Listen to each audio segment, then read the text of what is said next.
he's easily my favorite version of Tommy. All due respect to Corey Feldman, but to me, Tom is Tommy.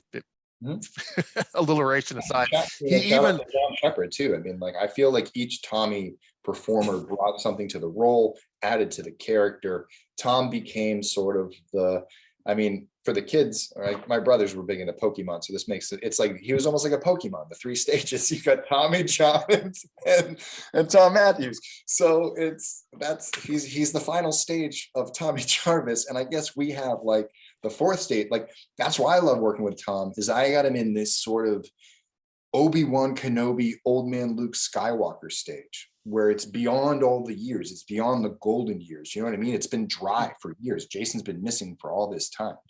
So yeah, working with him and Benicio Estefaro and sort of just working on this as a Friday the 13th story has been, I don't know, it's just been, this is the thing I wanted to do in life. Like, all I ever wanted to do was make a Friday the 13th film. I thought that would be the coolest thing if I got to work on one. And now I get to sort of write, direct, act, and have a full kind of spectrum of this story. And even though it releases for free and there's no profit to be made, like, if this wasn't a fan film, I probably could sell it to a Shudder. I probably could make money off of it. I could bring it to a distribution place and like have people watch it. It has millions of views. It plays on YouTube for free. Like, my satisfaction is that I get to tell a good story about Jason Voorhees. That's it. That's the relief. And I can't tell you about how like relieved I am to be like, I can finally just say what I need to say with these films without having to try to explain it in some horror thread, arguing with some kid in his basement, like thousands of miles away, who's got a completely different view of Jason. And the fact is what I learned about arguing for all those years is that everyone was right. Everyone was right because everyone liked a different movie and thus created a different taste for what Jason is and a different backstory. And Friday the 13th left so many open spaces in its logic and in its continuity that you could basically craft almost any story you want and find a way to make it fit. And so that's what Never Hike Alone became to me. It was sort of a way to be like, this is how I have viewed the franchise.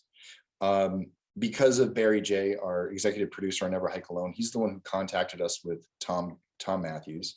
Tom Matthews watched our first trailer, and then I gave him a private viewing of the second trailer. We hadn't released it yet, and asked him if he wanted to be a part of the team. At that point, we had already shot half Never Hike Alone. So all we had for him was that paramedic role, like, oh, you can be the ambulance driver. And so we had to sort of like build on his character to say, like, let's think about Tommy where he's at. It was around 1989, 1990 where Jason Lives is happening. So now it's been, 27-ish years since then. You have part 7 and part 8, which Tommy's not in. So Tommy missed those events. So I can imagine those would have sent Tommy, his alarm bells would have went off and been like, who let Jason out? Where is he?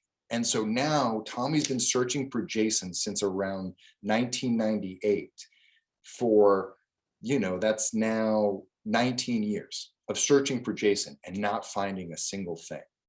And so what does he do in town? He probably, he's a part-time, he's a volunteer firefighter. He drives an ambulance. Maybe he does some part-time working at a grocery store. Like, he really has no single livelihood of what he does. All he needs to do is make enough to pay whatever he needs to pay to live in his home and search the woods for Jason. But the problem is that after 19 years of searching, he's like a Bigfoot hunter, and he's slowly but surely turning into crazy routes. So sort of working and having relationships with people is the only way he can remain balanced. And I always found that him being a paramedic or an ambulance driver allowed him to sort of help people in some way to make up for all the death that he's caused. It's sort of his way of giving back to being like, when there's a burning, like if there was an accident scene and there was a kid trapped in the car, Tommy would be the first one to jump in the car and save the kid.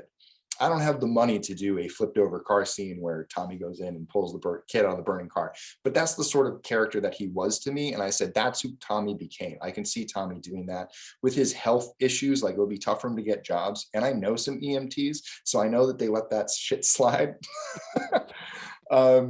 And I was like, it just kind of fits. It just sort of fits him. And one of the backstories I came up for him was, I imagined part 7.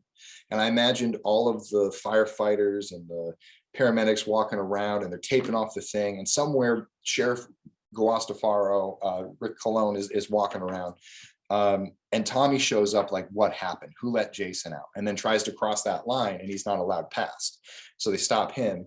But then he looks over and he sees the firefighters. He sees the EMTs. He sees the cops. He knows he's never going to become a cop.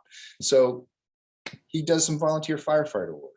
Now, if anything ever happens, he'll be able to walk beyond that line and look around himself. Same thing as an EMT. If he's driving the ambulance, he's going to be allowed on the crime scene. So he's going to be able to get a first look at everything. And that's sort of how he starts to become a thorn in Rick's side a lot, because he starts to be there and he has a reason to be there, and that pisses Rick off. So anything that pisses Rick off works for Tommy. And so that was like the elaborate backstory that needed to be woven in order to get him in that scene to play the ambulance driver. So it made sense. And to be like, you have been looking for Jason, but you haven't seen him in a long time.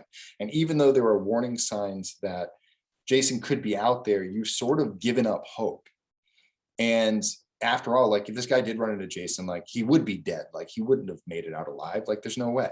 Like, Jason kills everybody he comes into contact with. So when Jason ambushes him, it's sort of that moment where, like, Tommy's like spidey senses are tingling, but he doesn't want to, like, he's so sick of, like, sort of being wrong that he lets it go. And it isn't until he sees Jason in that moment where he's like, son of a bitch, I knew it,